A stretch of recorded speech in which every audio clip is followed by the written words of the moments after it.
Hello friends, তোমরা সবাই কেমন আছো? আশা করি সবাই খুব ভালো আছো। তা আজকে তোমাদের সামনে নতুন একটা রেসিপি নিয়ে হাজির হয়ে গেছি। তো দেখতে থাকো, কি করি না করি সবটাই তোমাদের সঙ্গে শেয়ার করব। তো স্টেপ বাই স্টেপ দেখতে থাকো বন্ধুরা। এই রেসিপিটার নাম হলো পাট চিংড়ি।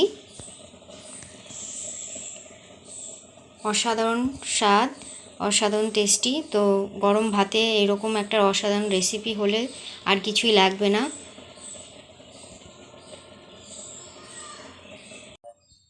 তো দেখো, পাট চিংড়ি বানানোর জন্য কী কী উপকরণ লাগছে।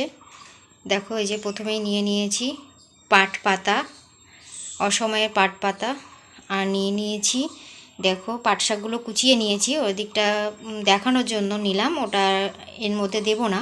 আর দেখো নিয়েছি, যেহেতু চিংড়ি মাছ যাবে তো চিংড়ি মাছ নিয়েছি, কেটে ধুয়ে নিয়েছি। লবণ নিয়েছি, হলুদ নিয়েছি, কালো জিরা নিয়েছি, পেঁয়াজ নিয়েছি, কাঁচা পাকা লঙ্কা, যে পাকা লাল লাল লঙ্কা নিয়েছি দুটো, আর রসুন কুচিয়ে করে নিয়েছি। আর এদিকে দেখো কড়াই বসিয়ে দিয়েছি। এবার কড়াই গরম হয়ে গেছে, আমি কড়াইয়ে তেল দিয়ে দেব, সর্ষের তেল। তো একে একে কি করি না করি সবটাই তোমাদের সঙ্গে শেয়ার করব। তো দেখতে থাকো বন্ধুরা। তো দেখো বন্ধুরা, কড়াই তেল গরম হয়ে গেছে। এবারে দিয়ে দেব কালো জিরে। কালো জিরে দিয়ে তারপরে আমি চিংড়ি মাছগুলো ভেজে নেব ওর মধ্যেই। শর্টকাটে রান্না করব চিংড়ি, পাট চিংড়ি খুব তাড়াতাড়ি রান্না করা যায়। রেসিপিটা অসাধারণ স্বাদ। তো দেখতে থাকো। আমার ওটা ভাজা হয়ে গেছে, আমি মাছগুলো দিয়ে দিলাম। দেখছো ফাটছে কত। এবারের মধ্যে লবণ হলুদ দিয়ে দেব। তো আমি এবারে দিয়ে দেব, চিংড়ি মাছ তো দিয়ে দিয়েছি, এবার দিয়ে দিলাম হলুদ। এবারে যে লবণ, একটু ভাজা ভাজা হলে পেঁয়াজ আর কাঁচা পাকা লঙ্কাটা আর রসুনটা দিয়ে আর একটু ভেজে নেব।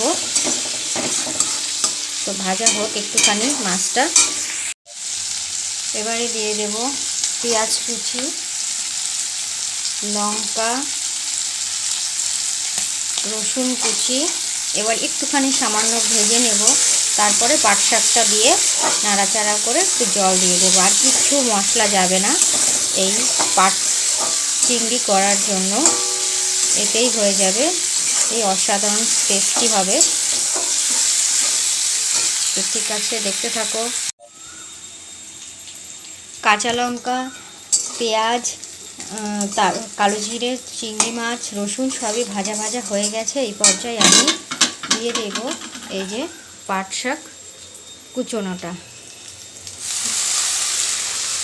এক হাত দিয়ে ফোন ধরে করছি তো একটু অসুবিধা হচ্ছে, একটু মানিয়ে নিও বন্ধুরা। তো এটা দিয়ে একটু নাড়াচাড়া করে নিই। তো দেখো বন্ধুরা, একটু নরম হয়ে গেছে পাতাগুলো, ভাজা ভাজা, বেশি ভাজা না, একটু নরম নরম করেছি। এই পর্যায়ে একটু জল দিয়ে দেবো, গা মাখা হবে, খুব ঝোল ঝোল হবে না, গা মাখা করে করব।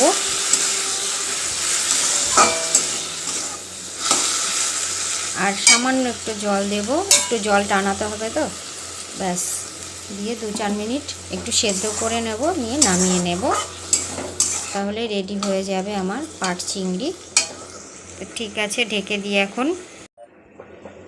তো দেখো বন্ধুরা, যে রেডি হয়ে গেছে আমার পাট চিংড়ি। তো এবার নামিয়ে নেব, কড়াই থেকে নামিয়ে নিই। তো দেখো বন্ধুরা, নামিয়ে নিয়েছি। দেখতেই পাচ্ছ কত সুন্দর একটা সবুজ কালার, তার মধ্যে লাল, আর চিংড়ি মাছগুলো কি সুন্দর লাগছে, অসাধারণ রেসিপি। তো বন্ধুরা, ভালো লাগলে লাইক শেয়ার কমেন্ট করবে। আর যারা আমার ইউটিউব পেজ থেকে দেখছো তারা চ্যানেলটাকে সাবস্ক্রাইব করে পাশে থাকবে, আর বেল বাটনটা প্রেস করে রাখবে যাতে নিত্য নতুন ভিডিও তোমাদের কাছে আগে পৌঁছয়। আর যারা আমার ফেসবুক পেজ থেকে দেখছো তারা চ্যানেলটাকে ফলো করে রাখবে। তো বন্ধুরা, তো আজকের রেসিপি কেমন লাগলো অবশ্যই কিন্তু কমেন্ট করে জানাবে, আর তোমাদের কমেন্ট পড়তে আমার খুব ভালো লাগে। তো ঠিক আছে বন্ধুরা, আবার দেখা হচ্ছে নতুন আর একটা রেসিপি নিয়ে, নতুন আর একটা ভিডিওতে। তো ততক্ষণের জন্য তোমরা ভালো থাকো, সুস্থ থাকো, নিজের খেয়াল রেখো। Ta-ta, by.